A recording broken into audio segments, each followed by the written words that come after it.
Are you applying hundreds of job on naukri.com and you're not getting any interview call? इसका मतलब ये है कि आपका जो प्रोफाइल है, जो रिज्यूमे है, वो रिक्रूटर्स को विजिबल नहीं है. Hi, I'm Preeti Mishra, your career and hiring strategist and founder of Launches Management Services. Number 1, how actually recruiter use Naukri. तो let me tell you that important thing, recruiter manually पूरे profile को कभी भी check नहीं करते हैं. Mostly they use keywords. वो keyword डाल के ही आगे रिज्यूमे सर्च करते हैं. For example, if you are hiring for business development executive role, तो बिजनेस डेवलपमेंट से रिलेटेड जो भी कीवर्ड्स हैं वो कीवर्ड सर्च करेंगे, like cold calling, B2B sales, SaaS sales, lead generation. तो इस तरीके के जो भी कीवर्ड्स हैं वो कीवर्ड डालेंगे और वो कीवर्ड डालने के बाद सर्च लगाएंगे, जो भी आपका एक्सपीरियंस है और सारी चीजें हैं. तो आपका जो ये वाले जो कीवर्ड्स हैं वो आपके रिज्यूमे में होने चाहिए. अगर वो नहीं है तो आपका CV सर्च में नहीं आएगा और आपका CV एक्चुअली में रिक्रूटर को दिखेगा ही नहीं. तो सबसे पहले तो आप जो भी प्रोफाइल है आपका, तो आपको वो प्रोफाइल अपना रिज्यूमे उसके हिसाब से बनाना है. It should be keywords and ATS friendly दोनों. तो कीवर्ड्स में आपको पता होना चाहिए कि अगर हम बिजनेस डेवलपमेंट के रोल पे हैं तो उसके लिए क्या क्या कीवर्ड्स हो सकते हैं. वो सारे कीवर्ड्स आपके रिज्यूमे में होने चाहिए. अगर वो होते हैं तो जब भी हम सर्च करेंगे तो वो हमारे सर्च में वो CV आएगा. अदरवाइज वो CV इनविजिबल रहेगा, हमारे सर्च में ही नहीं आएगा. Number 2, optimise your headline. बहुत सारे लोग क्या मिस्टेक करते हैं कि हेडलाइन के नाम पे लिख देते हैं looking for job, looking for new opportunity, exploring new opportunity. कोई फायदा नहीं है उस चीज का. वो हेडलाइन कुछ ऐसी होनी चाहिए कि जिसे पढ़ के मुझे समझ में आए. आप लिखो बिजनेस डेवलपमेंट पाइप लगा के, then you can mention SaaS sales, then you can mention something else. तो कुछ एक हेडलाइन ऐसा होना चाहिए जिससे मुझे पता चलेगा आपके प्रोफाइल का स्ट्रेंथ क्या है. तो आप लुकिंग फॉर अपॉर्चुनिटी लिखोगे, उससे मुझे कुछ समझ में नहीं आएगा. तो जो भी हमारा हेडलाइन है उसको आप ऑप्टिमाइज करो और उसको एक प्रॉपर तरीके से मेंशन करें उसमें. नंबर 3 है प्रोफाइल कंप्लीशन. बहुत मैटर करता है.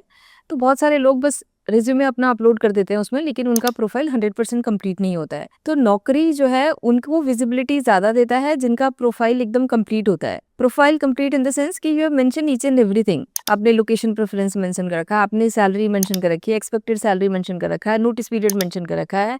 तो सारे जो भी फील्ड हैं वो सारे फील्ड वहां पर कंप्लीट फील्ड है. तो वो प्रोफाइल कंप्लीट है. And if you are an immediate joiner, तो वो तो हमें सबसे पहले और सबसे इम्पॉर्टेंट है कि हाईलाइट करना ही करना है. क्योंकि अगर आप इमीडिएट ज्वाइनर हो तो आप हर रिक्रूटर का प्रेफरेंस होगे. हर रिक्रूटर जो होता है वो इमीडिएट ज्वाइनर को ही ढूंढ रहा होता है.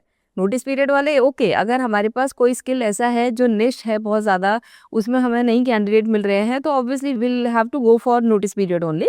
अदरवाइज जो मैक्सिमम टाइम्स जो भी रिक्रूटर हायर करते हैं वो इमीडिएट ज्वाइनर को बहुत ज़्यादा प्रेफरेंस देते हैं. तो अगर आप इमीडिएट ज्वाइनर हैं तो आप उसको प्रॉपर मेंशन करें that you are an immediate joiner and complete your profile, so that उससे विजिबिलिटी, और नौकरी उनको प्रेफरेंस देता है तो वो विजिबिलिटी ज़्यादा आएगी, वो सर्च में रिज्यूमे ज़्यादा आएंगे. Now number 4, next point is keep your profile active. Most of the time क्या होता है कि, और ये बहुत सारे लोग करते हैं, उनको लगता है कि नौकरी पे उन्होंने CV एक बार अपलोड कर दिया तो अब हो गया उनका काम. लेकिन ऐसा नहीं है. नौकरी अगेन उन लोगों को प्रेफरेंस देता है, उन लोगों की विजिबिलिटी ज्यादा बढ़ाता है जो एक्टिव प्रोफाइल्स हैं. तो आपको नाउ एंड देन अपने आप को एक्टिव रखना पड़ेगा नौकरी पे. उसके लिए आप क्या करोगे कि आपने एक बार अपना प्रोफाइल पूरा बना लिया, नौकरी पे अपना रिज्यूमे अपलोड कर दिया, देन उसके कुछ दिन के बाद आप वापस एक्टिव हो उसमें.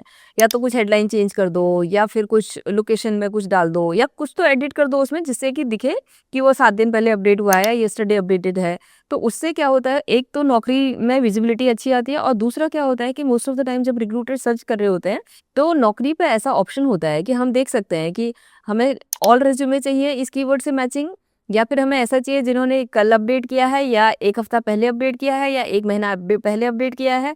तो क्या होगा कि because I am looking for immediate joiner और मेरी चॉइस इमीडिएट ज्वाइनर है, तो मैं उन प्रोफाइल को सेलेक्ट करूंगी कि जिन्होंने कल अपडेट किया है या जिन्होंने आज अपडेट किया है. अगर कल उन्होंने CV अपना रिज्यूमे अपडेट किया है तो इसका मतलब I can make out that these people are looking aggressively for job opportunity. तो वो मेरे प्रेफरेंस होंगे, और वो मेरे, और नौकरी की तरफ से भी विजिबिलिटी उनकी ज्यादा आएगी जो एक्टिव यूजर्स हैं. तो ऐसा नहीं है जैसे बहुत सारे लोग CV अपडेट कर देते हैं, अपडेट करने के बाद 3 महीने, 4 महीने, 6 महीने तक वो वैसे ही रहता है. उनके हिसाब से उनका काम हो गया, उन्होंने रिज्यूमे उसमें डाल दिया, अब ऑटोमेटिकली वो आ जाएगा. बट ऐसा नहीं होता है. तो एक्टिव यूजर को ज्यादा प्रेफरेंस मिलती है. तो ऑलवेज स्टे एक्टिव, आप उसमें कुछ कुछ अपडेट करते रहें.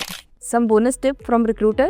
Number 1, keep your resume ATS friendly and keyword friendly. तो आपके CV में सारे keywords होने चाहिए. Number 2, आपका CV हमेशा PDF फॉर्म में अपलोड होना चाहिए. Number 3, put your achievement in number forms. ऐसा नहीं हो कि हमने ये किया है वो किया है, ऐसे ही कुछ भी लिखो. आपने जो भी अचीव किया है put those things on numbers, जो बहुत जल्दी विजिबल होते हैं. और भी बहुत सारे टिप्स हैं. So if you like such content, please like, share and subscribe. Thank you.